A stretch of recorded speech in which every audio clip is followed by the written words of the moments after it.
I'm sure you've noticed there's a lot of noise out there when it comes to AI. Every day, it feels like there's a new headline, some new breakthrough, some warning, some bold prediction about what's coming next. But underneath the hype, there are real people doing real work, figuring out how to actually make this stuff useful in the world. That's what this special Implementors episode is all about. We recently attended the Lancaster AI Symposium 2.0 at Millersville University, a gathering of business leaders, educators, and technologists, all exploring what AI really looks like in practice. Not theory, not sci-fi, just boots on the ground implementation right here in central Pennsylvania. You'll hear stories about the real work behind the scenes, the kind that doesn't make headlines, but it moves businesses forward. Like how the real value of AI often lives in the last mile, the moment when a tool actually solves a human problem. Or how companies are starting not with tools, but with pain points, process maps, and measurable outcomes, choosing AI not as a buzzword, but as a strategic answer to very specific business challenges. You'll hear why clean data is still the hardest part, why small experiments with clear hypotheses outperform big, vague ambitions, and why, just like people, AI needs oversight, goals, and accountability. It's not set it and forget it. And perhaps most importantly, you'll hear how people, not just algorithms, will determine whether this next era of AI leads to real progress or just more complexity. Whether you're leading a company, teaching a classroom, or just trying to understand what AI means for your work in your life, this episode is for you. So take a breath, set aside the hype, and join us for a front row seat to how AI is actually unfolding, to the voices of those shaping that future, one step at a time. So now, let's get into it. Hi, I'm Ted Wolf, presented by Guidewise. Welcome to the Implementors podcast, where we connect you to the stories and insights of people who have mastered implementation. Why? Because ideas are easy, but implementation is hard. Join us as we uncover the secrets of successful implementation so you can conquer your implementation struggles. Hello, Ash. Millersville University Symposium. I'd like to ask you a question. What's the biggest surprise you're finding in AI at the present moment? I think what I'm finding is the surprisingly new use cases and the level of generality that AI is achieving. Things that it was not trained on or people thought it wouldn't work, we are finding that it is finding applications and it's working. And what do you see for the next year or two? Do you see an awful lot of robotics coming into play, much more in that area versus the agents, which seems to be the current phase? So agents are a critical component, technology component, and together with the models and agents, the applications will come in many different applications ranging from healthcare to robotics to chatbots and so on and so forth. Any last minute advice that you may want to give people that you've met here at the symposium? I think this is a very exciting times where each application domain will have huge opportunities. The easy ones like chatbots and voice bots, people are thinking of, but they're not thinking of a substantially larger number in every single enterprise vertical that we are working in. Okay, very good. Thank you very much for your time. I'm with Ryan Webster from the Webstront store, and I'd like to ask you a couple of questions if I could. Sure. Tiny steps to get involved with AI. What do you recommend first-time businesses looking at? I think from the business perspective, consulting agencies are valuable in that they can look at what you're doing and provide you specific feedback. I think at the person level, just trying to keep up on the news, trying to keep up to speed, try to find the news agencies that are cutting through the hype a little bit and get past the headlines and try to keep an eye on what's happening in the space. What are some of the biggest mistakes you see some people doing? What's the saying about the hammer and the nails? You know, everybody in the language model craze now is trying to apply that to every problem, and it's not really great for every problem. There are certain things that it's excellent at and certain things that it's maybe not so useful at. And so I think broadening the scope of what AI means, right? All of these data science models, predictive models, things based on inventory prediction, these are all very useful as well, and they shouldn't be ignored. And what's one of the bigger surprises you've been implementing, working with AI, I take it? So what are some of the biggest surprises that you're finding getting it implemented?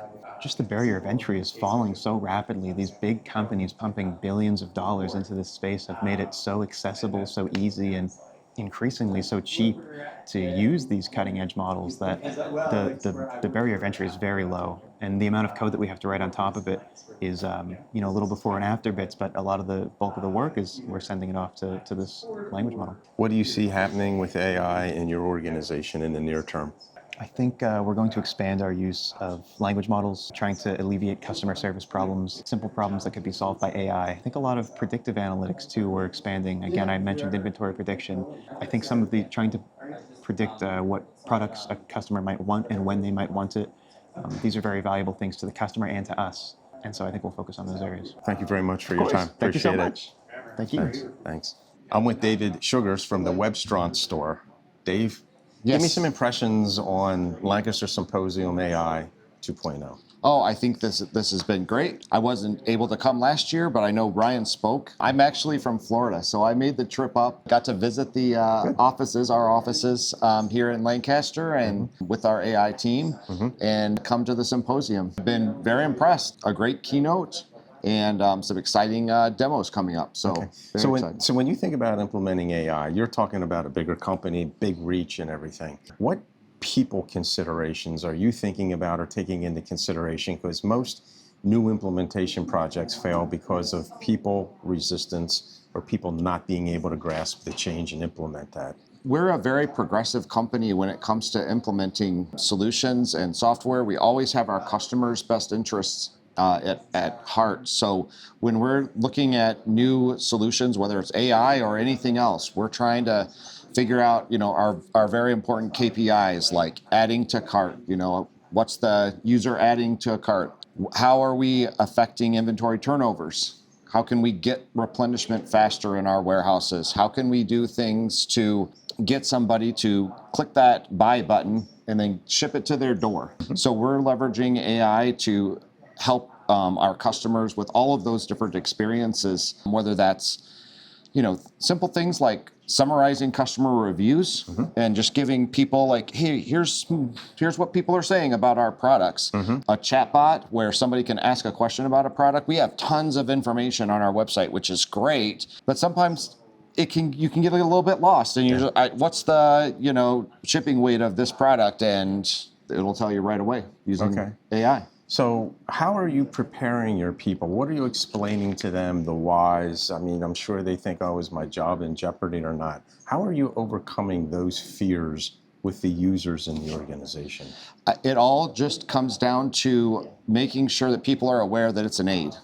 That we're not using AI. We do not have a history of layoffs, of replacing people. We are 100% focused on using AI in a way that aids our customers, aids our employees, so that we can deliver better experiences. It's not being used as a human replacement. We're doing simple things like looking at resumes of applicants, but we're doing it in a very fair, generalistic manner. We're not using it in a way that now we don't need 10 people. No, we still need people. Yes. It's just highlighting some data and bringing that to the forefront. You've got experience in implementation of AI. Many people are just getting their toes in that pond. Looking back on your experience, what are the small, simple steps that you would recommend people taking? Most importantly, just becoming aware of both the pros and the cons, the things that AI can do that are going to help you, and then also being aware of what some of those limitations are that we even talked about here at the symposium, and understanding that sometimes you're going to have to ask AI to give a different answer and sort of ask it the question a different way so that the person can understand okay, this is what I'm looking for. So just very simple things to say, okay, it can do this really good, and this stuff it kind of struggles on, and then just try it out and take a very, cautious but optimistic approach. Okay, so I think many people have the perhaps misunderstanding that once you have an AI app developed or an agent put in, you just walk away from it. I wish that were the case. What's it like maintaining and overseeing an agent that's doing work for your organization? Yeah, we scour through data to make sure that we're continuing to give those great customer experiences. It's definitely not set it and forget it.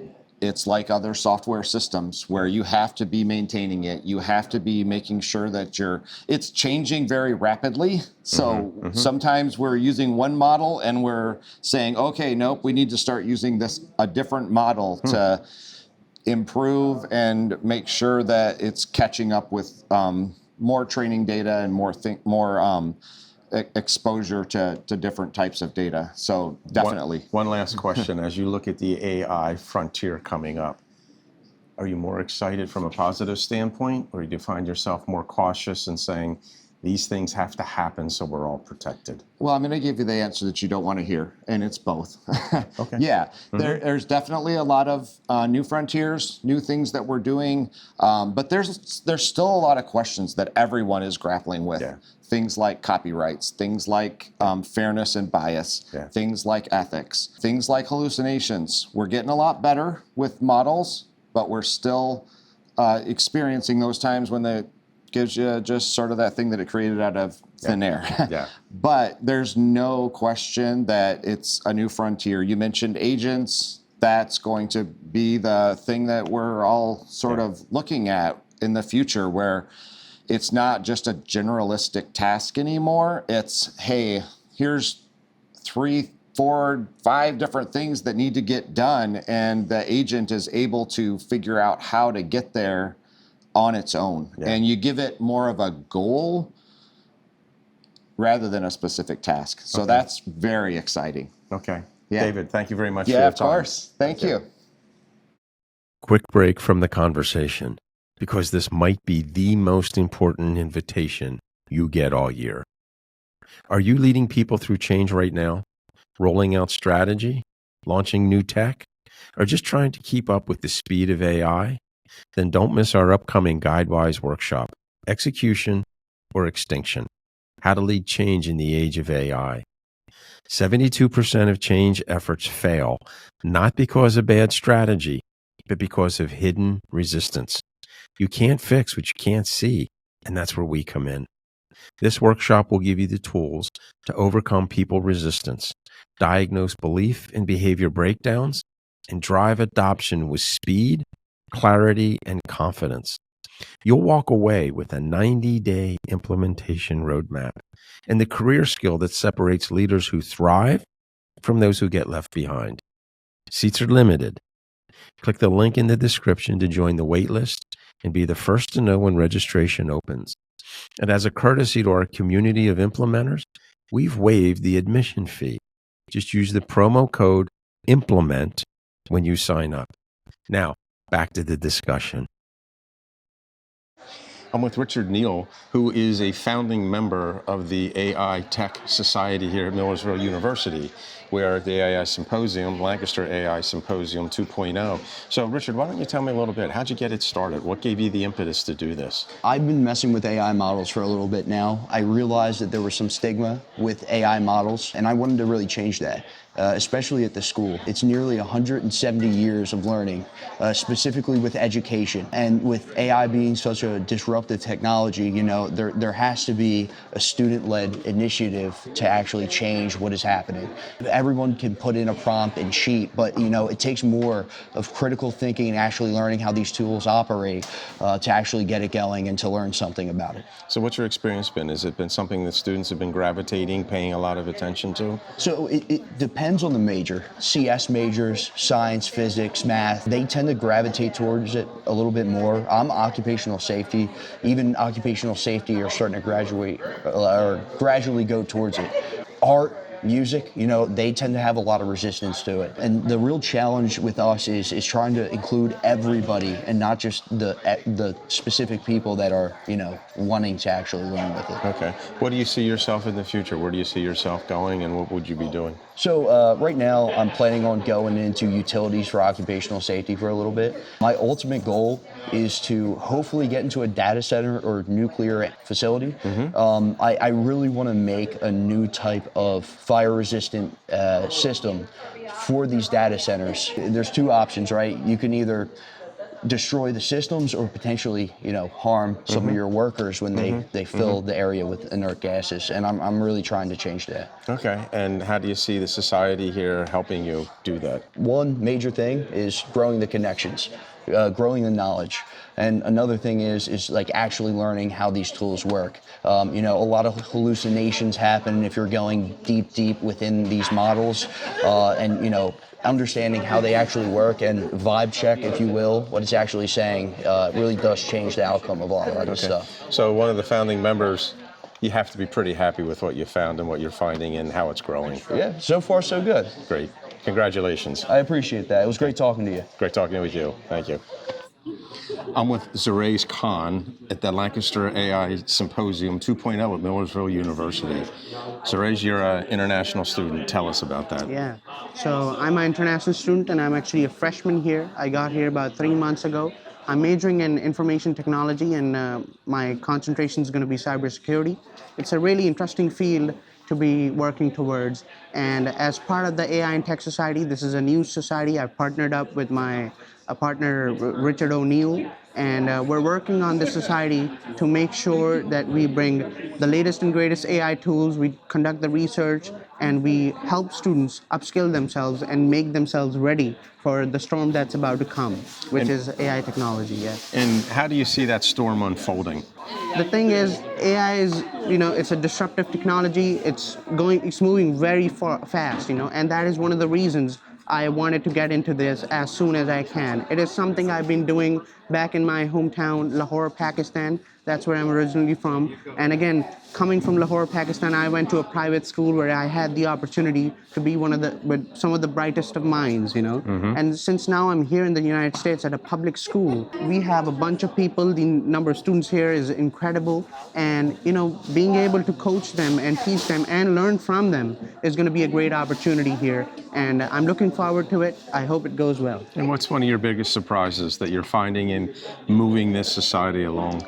I would have personally thought, because the school I came from was a very technical school, we used to focus on subjects such as science, basically STEM subjects. But over here, since I would say it's a liberal arts school, yes, they have a lot of different variety of majors and subjects. So when we have people coming into the society, they do have some ethical concerns related to AI, but we're trying to focus on what we can do to help them improve themselves so that when they're ready for the job market, when they're graduating, they have enough in their arsenal, enough tools, enough expertise to stand out. And this is the goal, and hopefully that goes well. My compliments for going out and being a leader in this area. Thank you. And hopefully I can be a good leader here. You will.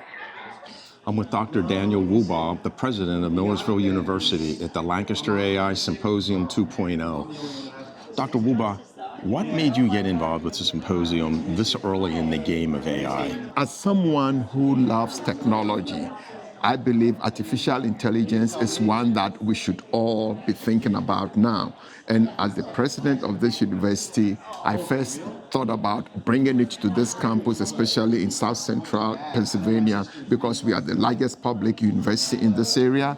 And I believe we should use cutting-edge technology as part of our educational mission. So getting in this early is the right thing to do.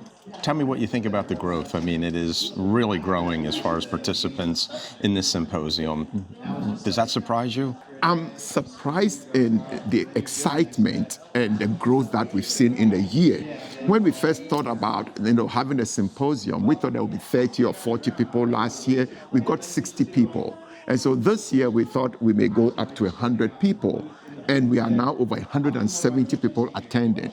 To me, that tells me that the need is there, the interest is there. So, as a public university, that's what we're supposed to do for the community. And how do you see yourself steering, guiding the symposium in the future? I would like to see this symposium grow and potentially, have more student involvement and our local businesses involved. My dream will be where we will have a 2-day event where we have a lot of discussions on AI use in the industry, and then the following day have an opportunity for, and that's the business world, to try to recruit our students who are going to use AI in their industries. So, I can only imagine it growing. Thank you very much for your participation. We really appreciate your efforts and what you're doing. You are very welcome, and thank you for being part of this symposium. Very good. Okay. Thank you. Thank you, Ted. I'm with Don Demchek at the Lancaster AI Symposium 2.0 at Millersville University. Don, tell me what your thoughts are about the symposium. Oh, the symposium's awesome. And it's awesome for the tech community here in Central PA, especially here in Lancaster. I recently, last May, moved here to Central PA, originally from New Jersey, and didn't realize what a small but thriving tech community is here, which is exciting. And then being able to see the second version of this and how much it has expanded, just listening, they had 60 people last year. They got a couple hundred people this year. Yeah. It's really exciting. And I'm passionate about helping customers and people leverage AI in both their day-to-day lives and their business life, because it's really all about making things more efficient. It isn't about eliminating jobs. I know so many people think about that it's about eliminating jobs. It isn't. I'm old enough to remember, and I'm sure you do too, when we used to have office buildings with filing cabinets and paper everywhere. Yeah. Nobody uses paper anymore. Did that eliminate any more jobs? Well, it changed from a typical clerk who would deliver mail and all that, and it's evolved over the years, but it's really not, it didn't eliminate jobs, it just changed what you were doing to be more efficient and more productive. So Don, a lot of people want to get in AI. They're all talking about it, but they have no idea what first steps to do. So what do you suggest they do to begin planning, and how do I take my first small steps to implement an AI project? The easiest way to get involved on a personal side is to start learning one of the ChatGPT like Copilot, whatever. But on the business side, you can't use that same approach. What you really need to do is determine where your pain points are and where you want to improve. But to be able to do that within the business, and to be able to do that, you really need to document the end-to-end process that is driving that value, and determine. And by documenting it, you're going to document every step, especially across organizations in your company, because most of the friction is happening on handoffs between organizations. Between departments, yeah. And lots of them are automating within their department, but very few are orchestrating across departments. And that's where AI could really start to play in, helping the handoffs. All that stuff right now, somebody's submitting a ticket and doing it manually. It's in their head. We need to get that stuff out of their heads and start getting that automated and orchestrated and generating data so that we can then apply AI to be able to figure out what the most optimized process flow is that generates that data. So taking it back to simple steps again, would you say find a function within the organization that you can tie workflow together, or pick a function like maybe sales? Correct. And say, let's start some small projects in sales, and maybe we start with designing an agent if we can. At some point, first you got to find out where your problem is. What I highly recommend is you create a hypothesis. The hypothesis says, we believe that this new or improved capability will generate this business outcome, and we know we'll be successful when we see this measurable signal. That measurable signal is the business value. Now I can know, hey, based on that business value, if I increase that metric by 10%, 20%, 30%, what's the impact to the business? What's the value that you're getting it? And then I can create a budget on then going off and trying to improve that process flow to be able to do that, rather than taking AI and trying to find a problem. Yeah, to solve. It's process improvement is natural. We've been doing it in manufacturing, for the last 40, 50 years. The Toyota. I am an agile practitioner, so a lot of Toyota manufacturing came up with this whole idea of value stream mapping. That's what we were just talking about, process mapping, and then being able to measure the improvement. And it's not an improvement just of efficiency, but efficiency to get this business value. And once you get down that path, boy, you may not have to use AI to actually get your improvements. Maybe you will, maybe you won't. It just depends. I work for a big tech company. Companies buy servers all the time. One of my clients came to me and said, hey, you know what? It takes us 9 months from the day that we decide to buy a server to actually have it up and running and working. That's a process problem. Right. And what they realized is that the purchasing department would make the purchase, but not let the data center team know that that purchase is coming and when it's going to arrive. So the data center team, they didn't start planning to roll out the server until they actually hit the dock. That's a great delay. And so immediately, back to friction, you solved that problem. We didn't automate anything. We didn't orchestrate anything. We didn't do, all we just says, hey, make sure the procurement team knows to notify the data center team to start planning that these servers are arriving. Awesome. Let's say I get through and I look at my value chain, I identify a point of friction where it's costing me money, and I go in, I do my study. I get on the internet and I start searching for apps or applications that might be able to fix that. Sure. Today we have an alternative. We can go to a chat GPT and build our own bot. But when you go on the internet and you find all of these thousands of apps, how do you start identifying the app that has the most value that can bring to your business and that is trustworthy, etc.? This is an agile principle. Minimally viable product. Start as small and as simple as you possibly can. Don't spend a lot of money. Do an experiment with real data, not a science experiment. And so with those different apps, that's what you have to do. You pull it in, you use it for whatever. You already have your process mapped out. You can get a good idea of how much it impacts your process flow, positively or negatively. What cultural changes, because that's the big problem with any of this stuff. Hey, Joe over here, he's the one you always go to for that information. Well, now you might be changing that, and culturally it becomes a challenge. That's where most of my clients run into problems, is changing people and process, which is culture. How do you recommend changing that? What's the solution? Start small. Start small with these minimally viable products. What we've learned in the agile world is too much change too fast is too disruptive. People just can't handle it, they get burnt out. Too little change, too slow, people feel as though they never do anything. Right. Never. So what we've learned in agile is 12 weeks. 8 to 12 weeks is the optimal change period. So back to the MVP. You want an MVP, you want to build it out in 8 weeks, maybe 12 weeks, put it in production, see how it goes, and then continuously improve. Make changes in every 8 to 12 weeks. Go faster, no slower, and don't go out and big bang stuff with a big capital budget, because that's the biggest way to fail. Start real small, learn what the impacts are, do those experiments, take those hypothesis statements, turn them into truth. Why do you think many organizations ignore the people side of implementation, the human element, the beliefs, the emotions that they have, the collaboration skills? Why is that ignored? It's so hard for people to be able to impact that change. There's a culture that has developed over time. It grew organically. So how do you organically make changes to that culture? It takes a change leader to come in and implement that.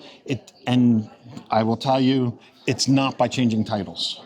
Right. So many times I've been with clients where, poof, you are now in whatever this new title is, but you're doing everything the exact same way. The CEO, the CIO thought that they were actually going to get something, but all they wound up doing is changing titles. They didn't change the processes behind that. And so that's why it's so important to take that process-driven approach. Mm-hmm. And then anybody who's interested in stuff, if you wind up learning how to document processes, and there is a standard way to do it, and if you're interested, it's called value stream mapping. Once you get comfortable doing that, you can do that anywhere. And in these tough economic times, hey, if I could show how a company is going to save money and actually give them metrics to show them what they're saving, I'm more employable. Yeah. Give me your impression if you found a solution, an app, a way to address the people problem where you could actually value stream a person's mindset in implementing change. So the easiest one right now, and everybody's been doing it, is transcripting virtual meetings. Easiest thing. I'm terrible at writing notes. Most people I know are terrible at writing notes, but the transcription services do a great job doing that. Well, now that saves so many hours of people transcribing it, and once you get comfortable with it transcribing it, you can actually speak to the agent to do things like create tasks, to create backlog items, and you talk to that agent, that transcription agent, as if it was a person, and then it winds up in the transcription notes. Yeah. And that accelerates a lot of things. And then what happens is all of that data is now, instead of lost into the vapor, it's text files or documents that a model can then run across and actually get a better idea of the culture of your company. You talk about process, and that's the business processes. How do I fulfill this particular order or make this particular widget? What if we could take processes in a person? Just like the business, we have our processes, and we can map out beliefs, emotions, the meaning of work, what's going on, and the value that they're contributing in that way. What's your feedback on that? That's the change where we are actually, if you think of a process as an assembly line, Right. Assembly lines only really work well with physical things, not virtual or digital things. What you were just talking about is I'm taking the assembly line approach, but it's a digital or a virtual assembly line, and now I can optimize that process flow using all the virtual and digital assets that you have. Right. And that is what they call the Industrial Revolution 4.0. Okay. What's your thoughts in the future with the symposium? Oh, the symposium, I mean, like I said, it's a small but thriving tech community here in Central PA. I see a lot of expansion into non-big cities just like this as more and more people are working from home. More and more technologists are working from home. They want a nice combination of a technical community that they can be a part of, but also have all the rural and not big city life that so many people enjoy. And so, here in Central PA with initiatives like the symposium, it's going to go gangbusters. Last year, I actually spoke at the Bucknell AI Symposium, which is a little bit further north. Same idea. You got a great community down here in Central PA, and the future is bright. Great. Thank you, Don. Thank you. Appreciate your time. No problem. Thank you. I'm with Jeff Pinniger from Phoenix Contact. Jeff, tell me your affiliation with Millersville University. We're here at the Lancaster Symposium, AI Symposium 2.0. Through Phoenix Contact, where I work, we work up in Harrisburg, and we employ a lot of people. And one of the things that we do is outreach to some universities. And I live in Lancaster, and I saw the outreach that was being done at Penn State, but I knew there was this gem in my backyard. And so I got involved here. I now am on the advisory committee for the Technology College with Dean Harris as the dean, and I'm a chair of one committee, the automation and robotics program that's taught here. And the thing I really like about Millersville is so many of the people that go here stay here. So that's why I'm here, and that's probably how I found out about this. I don't even know how I found out about this particular symposium, but I assume the dean sent me an invitation because I'm on one of those committees. But they really do good work here, and but like I said, for our company, these are the people who are likely to be in the area that we can hire.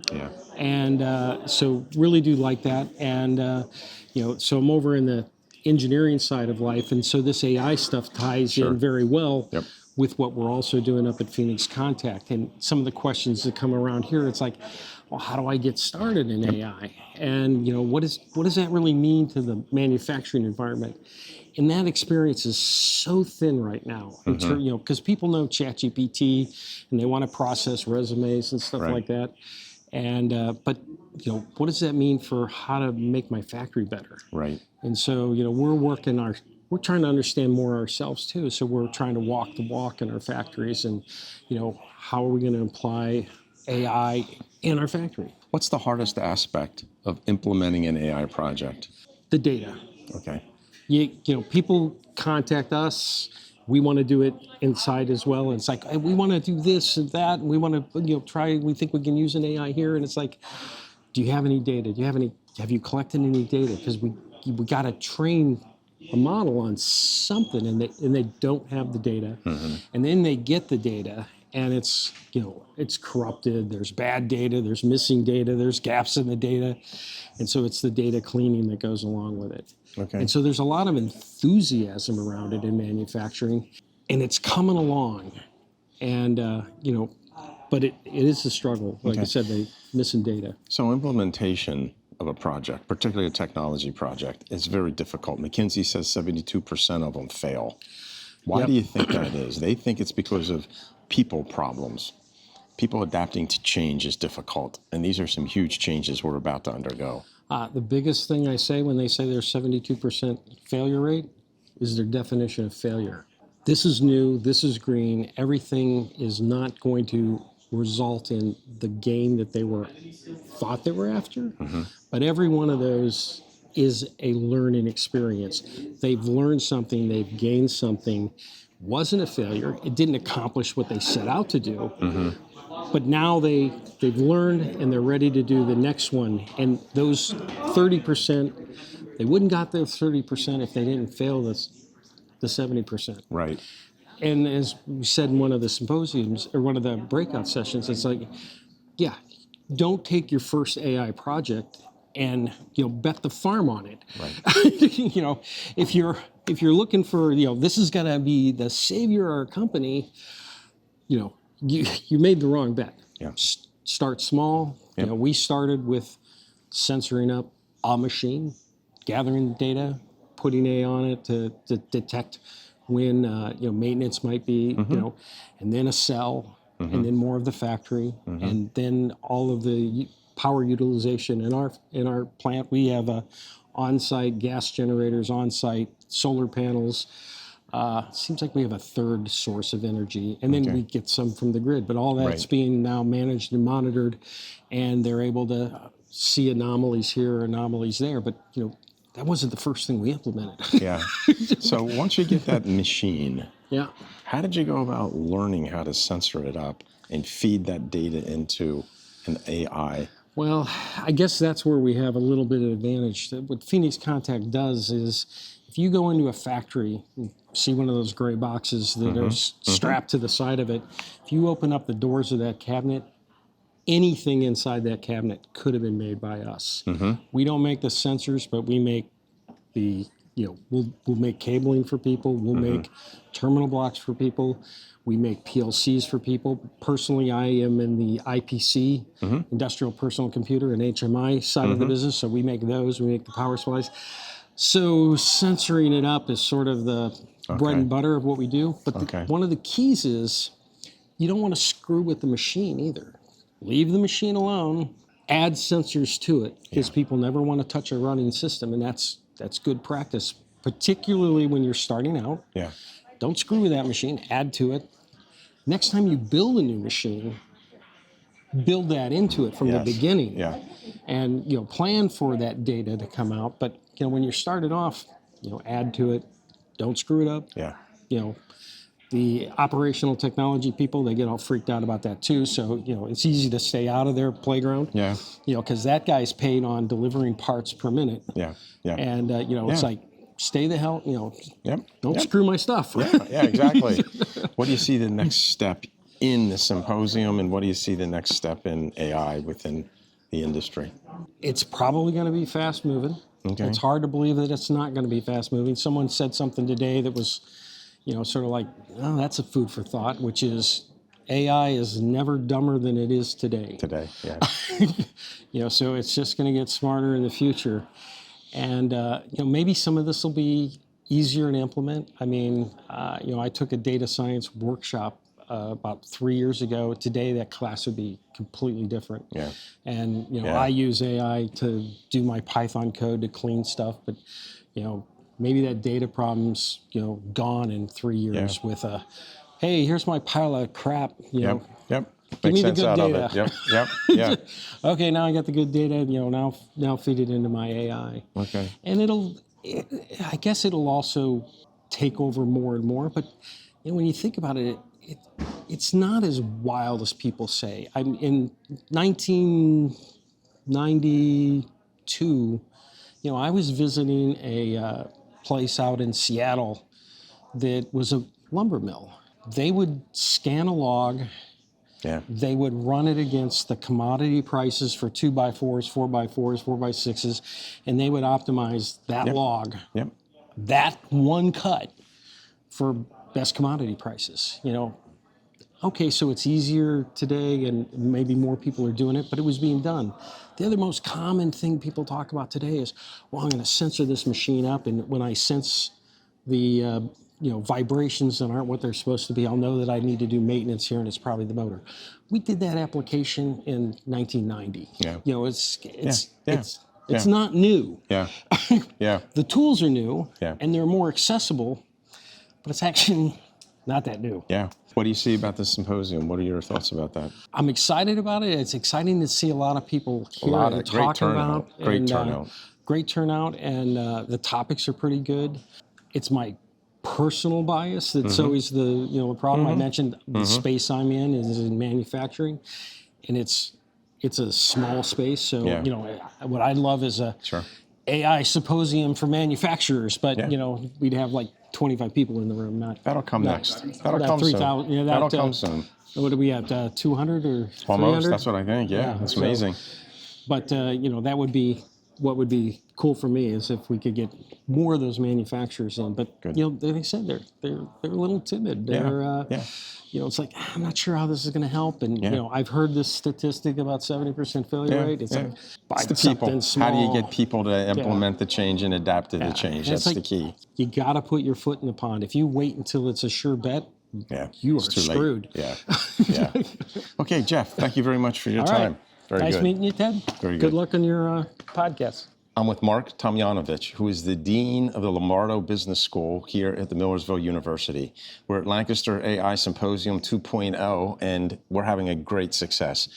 Mark, could you bring us up to date? What was the seed in your mind? What brought this entire idea into fruition? ChatGPT and generative AI had really hit the national consciousness in late 2022. And we as an institution were really trying to figure out what the effects would be on our students, on our faculty, on our whole community. And so as we were having these conversations, it rapidly became apparent to us that we weren't alone in this.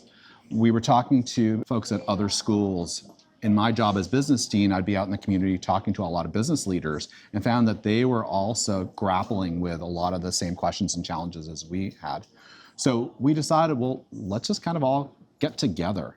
We didn't know what was going to happen, so we created the symposium late in May of last year, and we just invited some people to let's have a talk, let's have a panel, let's have some breakout sessions, that were based on a couple of key areas that all of us are uncertain about. So questions about how do you reskill or upskill your workers? Questions of how do you use AI to really help promote your strategies or enhance productivity? And then third, and probably my favorite is, what are the ethical and legal implications of AI adoption? So we had this, like I said, it was at the Ware Center in downtown Lancaster, really good turnout. We probably had about 80 people show up, and we thought, okay, well, this seems to have some staying power. And that was the nucleus for today. Okay, so when you look at it today, how does it make you feel when you see this is really starting to take hold and there's a need in the community for this? A lot of businesses are here representing themselves. How does that make you feel? It's so interesting. So I'm so gratified that people came and are having such lively, engaging conversations. Go back to the first symposium we had last year. At that point, we were about 18 months into the question of generative AI. And so the people that had leapfrogged onto that were a lot of the early adopters. And so you had some organizations do it, certainly the larger ones, but a lot of mid-sized to small ones were just really starting to dip their toe into it. Fast forward now, 12 months later, we've seen at Millersville student use just skyrocket in the past 12 months. We're seeing faculty stand up and saying, okay, we were going to take this more casually, but now we have to know it. And so what we're finding for today's symposium is the demand was far higher than we could imagine. And we're so gratified. What we're finding, and a lot of business people are finding in the community, local community, but the national community also, is that implementing change projects, it doesn't necessarily have to be AI, but any project of change. 72% of them, McKinsey says, fail, largely because of the people challenges, resistance to change and things like that. What's the university doing to help well-round not only learn the technology, but here's how you learn to implement change, because it's coming fast and furious? Yeah, and I think this is a question that a lot of institutions in higher education are trying to figure out, right? Millersville is no different in that sense. I'm going to answer your question in a moment, but what I think about a lot is, technological disruption. And we've seen different industries hit by different technological innovations over the past 25 years, whether it's the rise of the internet really hurting traditional media, take like newspapers, which no longer exist in a paper form, but also the news desks of places just have gotten decimated, to social media and how that has totally changed TV and marketing. And now I think higher education is in the crosshairs due to AI. And we need to move, and we need to move quickly. And so the answer is, to your question, it depends who you're talking to. To what extent do faculty, do administrators, do staff understand that the way we were doing things can't persist? Because that's not what students are looking for, number one. And also, that's not what employers need. Yeah. So I've had this conversation so many times with industry leaders, and they've come to me and they've said, we want graduates who can help us figure out AI.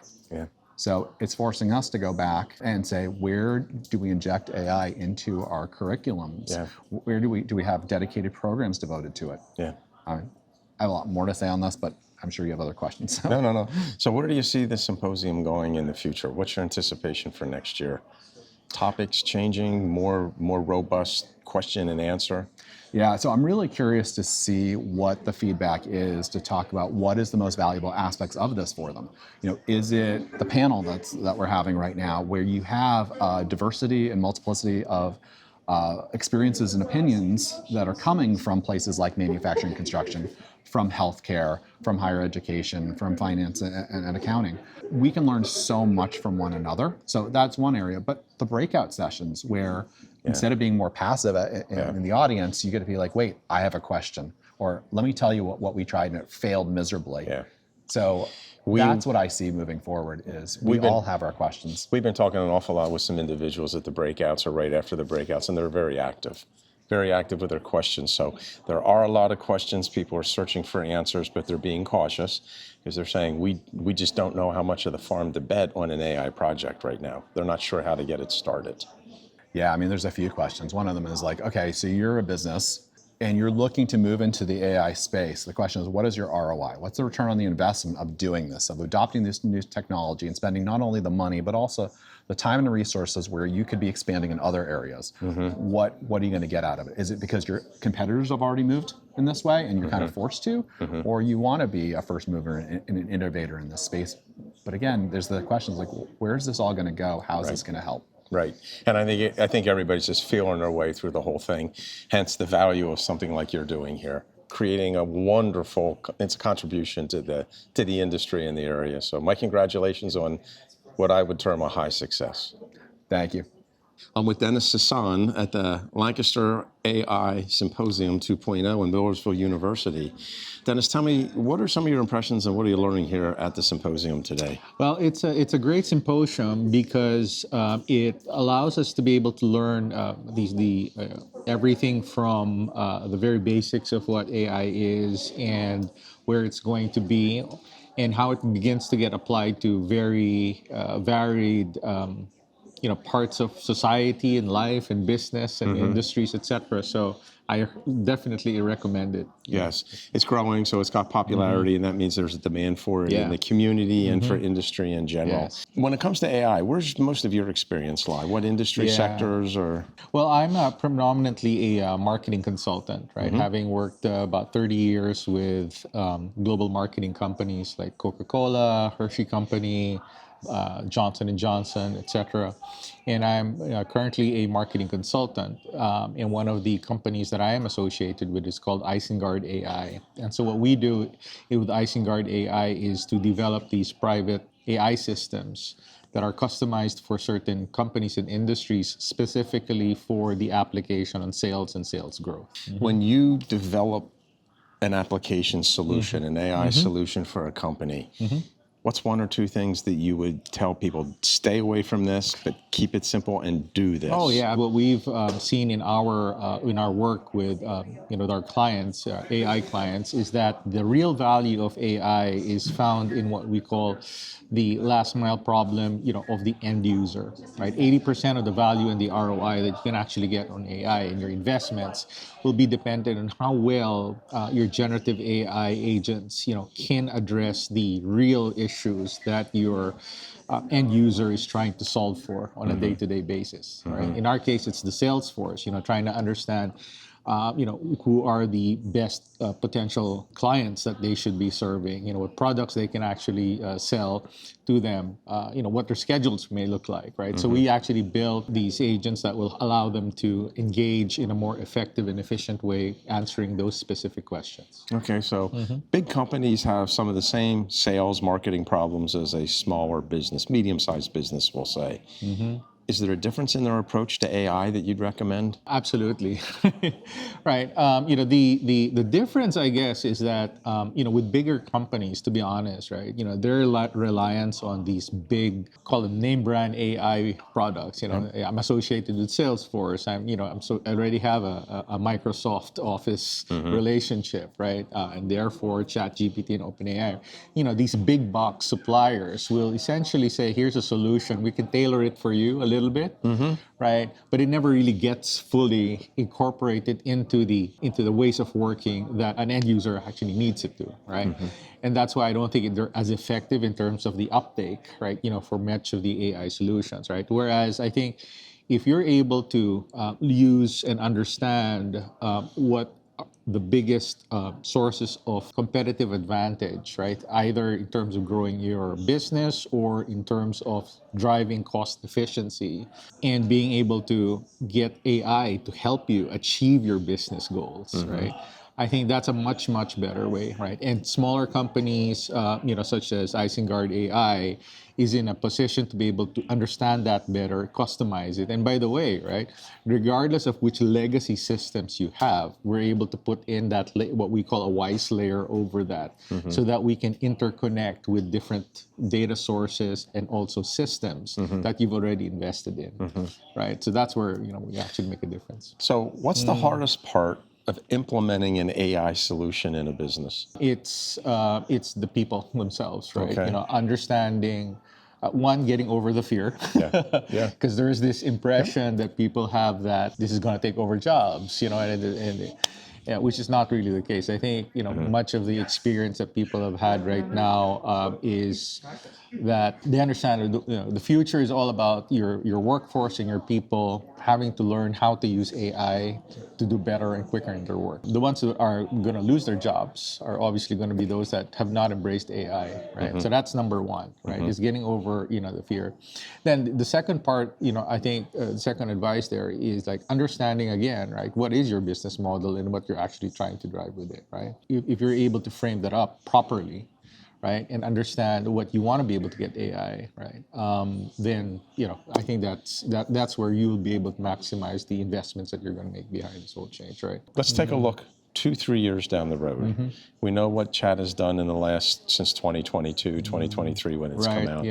What do you see the next big change being next 2-3 years? Yeah, we've been having a lot of these discussions around, where the industry's going and what's going on. I think the way I kind of described it was 2024, was the year where, people kind of got their feet wet, with what AI is, not quite sure, is this a big risk? Is there fearful? Still that, right? And also, they began to play around with it a little bit, right? And up until now, I think there was a study that I was able to take a look at, be part of, which is produced by the Marketing AI Institute, that basically showed that people are beginning to dabble with it, right? But the evolution of this will see us really applying this more into those use cases, right? In a practical way that's incorporated into your workflows.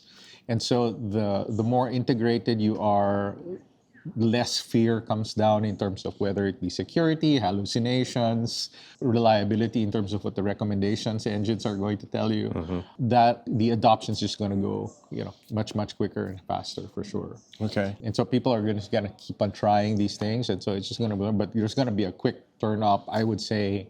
And we're at the beginning of that here in 2025, but I definitely see 26, 27 really accelerating in terms of that growth. Okay. What do you see in terms of robotics? Do you get involved with robotics at all or not? No, Okay. I can't say I have, right? Okay.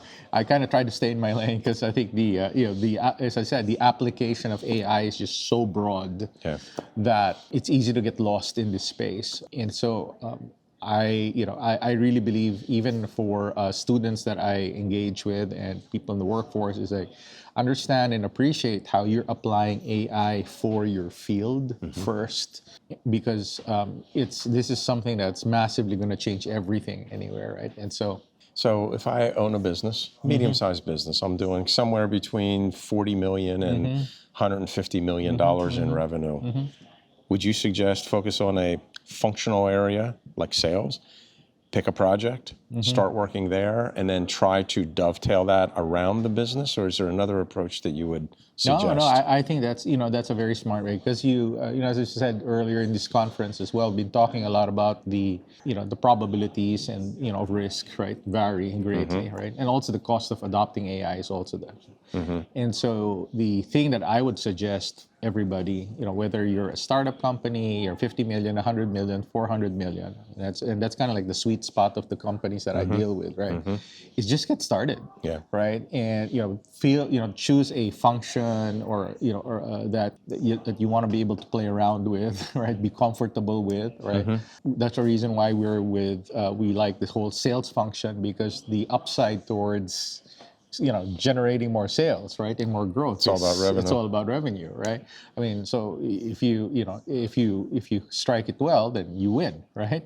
If it doesn't work, you still have your old ways of doing things, right? And so the upsides are so much greater, right?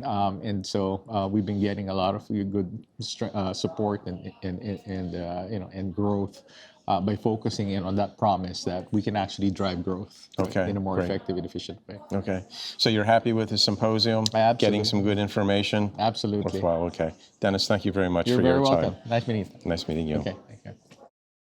If there's one thing this event made clear, it's this. AI is not just a technology story. It's a people story. It's about leadership, mindset, the discipline to build thoughtfully in the face of rapid change. At the Lancaster AI Symposium 2.0, we didn't hear just buzzwords or large visions. We heard strategy, we heard execution, and most importantly, we heard lessons from those in the arena.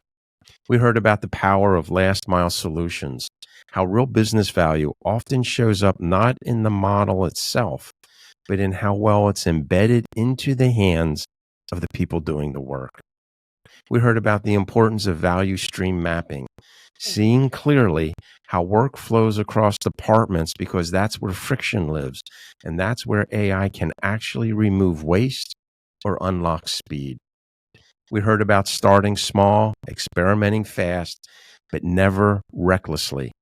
We heard about building an MVP grounded in a real business case. And when it fails, and it will at times, fail small, learn fast, and try again with a sharper focus.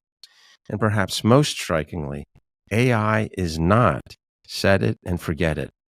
It takes upkeep. It requires accountability. Just like a team member, it needs to be guided, evaluated, and continuously aligned with the goals and beliefs of your business. What this event ultimately showed us is that AI implementation is a leadership challenge. It's about understanding where your business actually hurts, documenting processes end to end, not in silos, and then applying AI as a tool, not a silver bullet. You don't need to solve everything at once, but you do need to start.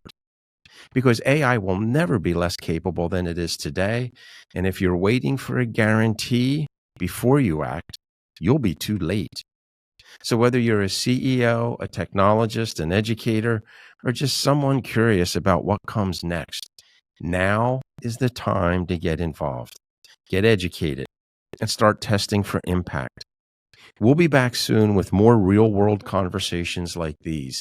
In the meantime, if this episode helped you think differently or act more clearly, please consider subscribing to our channel. That's how we grow this mission together. So, thanks for watching.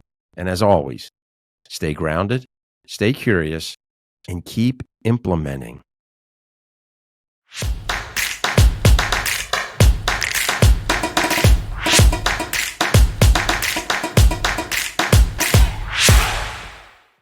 Thank you for watching this episode of Implementors. If you found this conversation valuable, please click the like button. It helps others facing similar challenges discover and benefit from these conversations.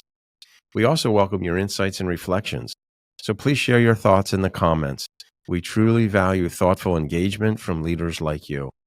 If these conversations resonate with the work you're doing, subscribe to the channel and click the bell icon to stay updated on future episodes. And if someone in your network would benefit from this dialogue, consider passing it along. Great implementation and execution always starts with great conversations. And at the end of the day, ideas are just the beginning. It's implementation and execution that drives meaningful results. So thanks again for joining us. We'll see you next time. And as always, stay grounded, stay curious, and keep implementing.